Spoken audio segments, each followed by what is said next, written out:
Hi friends, ದಿವ್ಯ vlogs ಕನ್ನಡಕ್ಕೆ ಸ್ವಾಗತ. ಯಾರ್ಯಾರು ನನ್ನ ಚಾನಲ್ ನೋಡ್ತಾ ಇದ್ದೀರಾ ಸಬ್ಸ್ಕ್ರೈಬ್ ಮಾಡ್ಕೊಳ್ಳಿ, ಹಾಗೆ ಒಂದು ಲೈಕ್ ಮಾಡಿ, ಓಕೆನಾ. ಫಸ್ಟ್ ಮಂತ್ಗೆ ಕಂಪೇರ್ ಮಾಡಿದ್ರೆ ಇದನ್ನು ಸೇಫ್ ಪೀರಿಯಡ್ ಅಂತ ಹೇಳ್ತೀನಿ. ಯಾಕೆ ಅಂತಂದರೆ ಇರೋವಂತಹ ವಾಮಿಟಿಂಗ್, ಸುಸ್ತು, ಸಿಮ್ಟಮ್ಸು ಈ ಥರ ಎಲ್ಲ ಕಮ್ಮಿ ಆಗ್ತಾ ಹೋಗುತ್ತೆ. ಕೆಲವರಲ್ಲಿ ಇದು ಕಂಟಿನ್ಯೂ ಆಗ್ತಾ ಹೋಗುತ್ತೆ. ಮತ್ತು ಇನ್ನು ಕೆಲವರು ಯಾರಿಗೂ ಹೇಳೋದಿಲ್ಲ ನಾನು ಪ್ರೆಗ್ನೆಂಟ್ ಅಂತ 3 ಮಂತ್ವರೆಗೂ. ಯಾಕೆ ಅಂದರೆ ಮಿಸ್ಕ್ಯಾರೇಜ್ ಆಗೋ ಚಾನ್ಸಸ್ ಇರುತ್ತೆ, ಓಕೆನಾ. ಆಮೇಲೆ 4 ಮಂತ್ ಆದಮೇಲೆ ಎಲ್ಲರಿಗೂ ಹೇಳ್ತಾರೆ. ಮತ್ತು ಇನ್ನೊಂದು, ಈ ಮಂತಲ್ಲಿ ತಾಯಿಯಲ್ಲಿ ಏನು ಸಿಮ್ಟಮ್ಸ್ ಕಂಡುಬರುತ್ತೆ ಮತ್ತು ಮಗುನಲ್ಲಿ ಏನು ಡೆವಲಪ್ಮೆಂಟ್ ಕಂಡುಬರುತ್ತೆ ಅದನ್ನೆಲ್ಲ ಸ್ಟೆಪ್ ವೈಸ್ ತಿಳಿಯೋಣ ಬನ್ನಿ. ಮತ್ತು ಈ ಒಂದು ಸಮಯದಲ್ಲಿ ನಿಮಗೆ ಹೊಟ್ಟೆ ಕಾಣಿಸ್ಕೊಳ್ತಾ ಹೋಗುತ್ತೆ. ನಿಮ್ಮನ್ನು ಯಾರಾದರೂ ನೋಡಿದರೆ ನೀವು ಪ್ರೆಗ್ನೆಂಟ್ ಇದ್ದೀರಾ ಅಂತ ಗುರ್ತಿಡಿಬೋದು. ಮತ್ತು ನಿಮಗೆ ಏನಾಗುತ್ತೆ ಅಂದರೆ ಹೊಟ್ಟೆ ಆಗ್ತಾ ಹೋದಂಗೆ ಸ್ಟ್ರೆಚ್ ಮಾರ್ಕ್ ಆಗುತ್ತೆ. ಅದಕ್ಕೆ ನೀವು 3 ಮಂತ್ಸ್ ಎಂಡಿಂಗ್ನಲ್ಲಿ ಫ್ರೆಶ್ ಕೊಕೊನೆಟ್ ಆಯಿಲ್ನ ಮಸಾಜ್ ಮಾಡ್ಕೋಬೇಕು. ಇಲ್ಲ ಅಂತಂದರೆ ಡಾಕ್ಟರ್ ಯಾವುದಾದ್ರೂ ಸ್ಟ್ರೆಚ್ ಮಾರ್ಕ್ ಕ್ರೀಮ್ನ ಅಡ್ವೈಸ್ ಮಾಡಿದ್ರೆ ಅದನ್ನು ನೀವು ಹಚ್ಕೊಂಡ್ರೆ ಅಷ್ಟು ನಿಮಗೆ ಆಗಲ್ಲ. ಮತ್ತು ಮೊದಲು 3 ತಿಂಗಳು ಅಷ್ಟು ಊಟ ಮಾಡೋಕ್ಕಾಗಲ್ಲ. ಯಾಕೆ ಅಂದರೆ ವಾಮಿಟಿಂಗ್, ಫ್ಯಾಟಾಗ್ಯೂ ಇರೋದ್ರಿಂದ ಆಗಲ್ಲ. ಹಾಗೆ ಕೆಲವರು ವೆಯ್ಟ್ ಲಾಸ್ ಆಗಿಬಿಡ್ತಾರೆ, ಕೆಲವರು ಮಾತ್ರ ಅಷ್ಟೇ. ಎಲ್ಲರಿಗೂ ಆಗುತ್ತೆ ಅಂತ ಏನಲ್ಲ.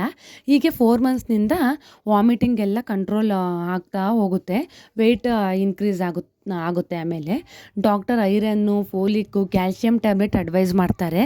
ಮತ್ತು ಬಿ ಪಿಗೆ, ಶುಗರ್ಗೆ ಏನಾದರೂ ಅಡ್ವೈಸ್ ಮಾಡಿದ್ರೆ ಖಂಡಿತ ತಗೋಬೇಕು ಫ್ರೆಂಡ್ಸ್. ಆಮೇಲೆ ನೀವೇನು ಪ್ರೆಗ್ನೆನ್ಸಿ ಫುಲ್ ಕಂಪ್ಲೀಟ್ ಆಗೋವರೆಗೂ ತಗೋಬೇಕು, ಆಯಿತಾ. ಇನ್ನು ಕೆಲವರಿಗೆ ಏನಾಗುತ್ತೆ ಅಂದರೆ ಕಾನ್ಸ್ಟಿಪೇಷನ್ ಆಗುತ್ತೆ. ಆಗ ನೀವು ಚೆನ್ನಾಗಿ ನೀರು ಕುಡಿಬೇಕು ಮತ್ತು ಮಗುವಿನ ಸುತ್ತ ಇರೋ ನೀರನ್ನ ನಾರ್ಮಲಾಗಿ ಮೇಂಟೈನ್ ಮಾಡ್ಕೋಬೇಕು. ಮತ್ತು ಕೆಲವರಿಗೆ ಅಜೀರ್ಣ ಸ್ಟಾರ್ಟ್ ಆಗುತ್ತೆ. ಯಾವುದೇ ತಿಂದರೂ, ಏನೇ ಊಟ ಮಾಡಿದ್ರೂ ಎದೆ ಉರಿ ಸ್ಟಾರ್ಟ್ ಆಗುತ್ತೆ. ಅಂದರೆ ಪ್ರೆಗ್ನೆನ್ಸಿ ಹಾರ್ಮೋನ್ಸ್ ಪ್ರೊಡ್ಯೂಸ್ ಮಾಡೋದ್ರಿಂದ ಆ ಥರ ಎಲ್ಲ ಆಗುತ್ತೆ.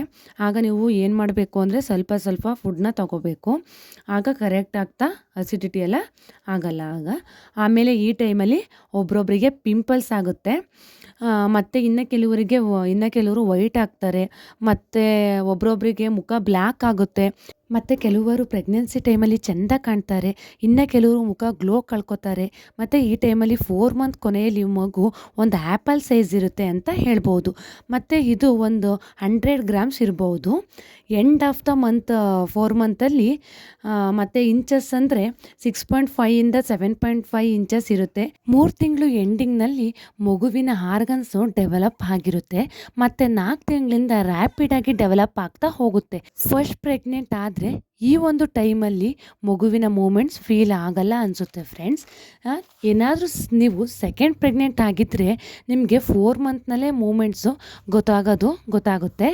ಒಂದು ವೇಳೆ ಈ ಒಂದು ಟೈಮಲ್ಲಿ ಮಗುವಿನ ಮೂಮೆಂಟ್ಸು ಫೀಲ್ ಆಗಲಿಲ್ಲ ಅಂದರೆ ನೆಕ್ಸ್ಟ್ 5 ಮಂತ್ಸ್ನಲ್ಲಿ ಗೊತ್ತಾಗುತ್ತೆ. ಇದ್ರ ಬಗ್ಗೆ ವರಿ ಮಾಡ್ಕೊಳ್ಳೋದು ಬೇಡ. ಆಮೇಲೆ ಈ ಒಂದು ಸಮಯದಲ್ಲಿ ಮಗು ಕೇಳ್ಕೊಳ್ಳೋದನ್ನ ಸ್ಟಾರ್ಟ್ ಮಾಡುತ್ತೆ. ಅದಕ್ಕೆ ಈ ಟೈಮಲ್ಲಿ ನೀವು ಪಾಸಿಟಿವ್ ಆಗಿ ಥಿಂಕ್ ಮಾಡಬೇಕು, ಪಾಸಿಟಿವ್ ಆಗಿ ಮಾತಾಡಬೇಕು, ಮತ್ತು ಒಳ್ಳೆಯ ಮ್ಯೂಸಿಕನ್ನು ಕೇಳಬೇಕು. ಮತ್ತು ನೀವು ಮಗುವಿನ ಜೊತೆ ಮಾತಾಡೋಕ್ಕೆ ಸ್ಟಾರ್ಟ್ ಮಾಡಬೇಕು. ಯಾಕೆ ಅಂದರೆ ನಿಮಗೆ ಮತ್ತು ಮಗುವಿಗೆ ಈಗಿನಿಂದ ಬಾಂಡಿಂಗ್ ಸ್ಟಾರ್ಟ್ ಆಗುತ್ತೆ. ಮತ್ತು ಈ ಒಂದು ಟೈಮಲ್ಲಿ ನೀವು ಏನೇ ಕೆಲಸವನ್ನು ಮಾಡಿದ್ರೂ ನಿಧಾನಕ್ಕೆ ಮಾಡಬೇಕು. ಆಮೇಲೆ ಯಾವಾಗಲೂ ಮಲ್ಕೊಂಡೇ ಇರಬಾರ್ದು, ನಿಧಾನಕ್ಕೆ ಮನೆ ಕೆಲಸವನ್ನು ಮಾಡಬೇಕು.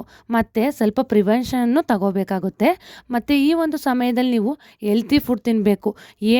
ಯಾವ್ಯಾವ ಫುಡ್ನೆಲ್ಲ ತಗೋಬೇಕು ಅಂತ ವಿಡಿಯೋದಲ್ಲಿ ಹಾಕಿದ್ದೀನಿ ನೋಡಿ, ಓಕೆನಾ. ಆಮೇಲೆ ಡಾಕ್ಟರ್ ಏನಾದರೂ ಅಡ್ವೈಸ್ ಮಾಡಿದರೆ, ಯಾರಿಗೆಲ್ಲ ಬೆಡ್ ರೆಸ್ಟ್ ಹೇಳಿದ್ದಾರೆ ಅಂಥವರು ರೆಸ್ಟಲ್ಲಿರಿ. ಯಾರಿಗೆಲ್ಲ ಬೆಡ್ ರೆಸ್ಟ್ ಹೇಳಿರಲ್ಲ ಅಂಥವರೆಲ್ಲ ವಾಕಿಂಗ್ ಮಾಡಿ. ಆಮೇಲೆ ನಿಮಗೆ ಯಾವ್ಯಾವೆಲ್ಲ ಕೆಲಸ ಮಾಡೋಕ್ಕಾಗುತ್ತೆ ಮನೆಯಲ್ಲಿ ಮಾಡಿ, ಬಾಡಿನ ಫುಲ್ ಆ್ಯಕ್ಟಿವ್ ಆಗಿ ಇಟ್ಕೋಬಹುದು.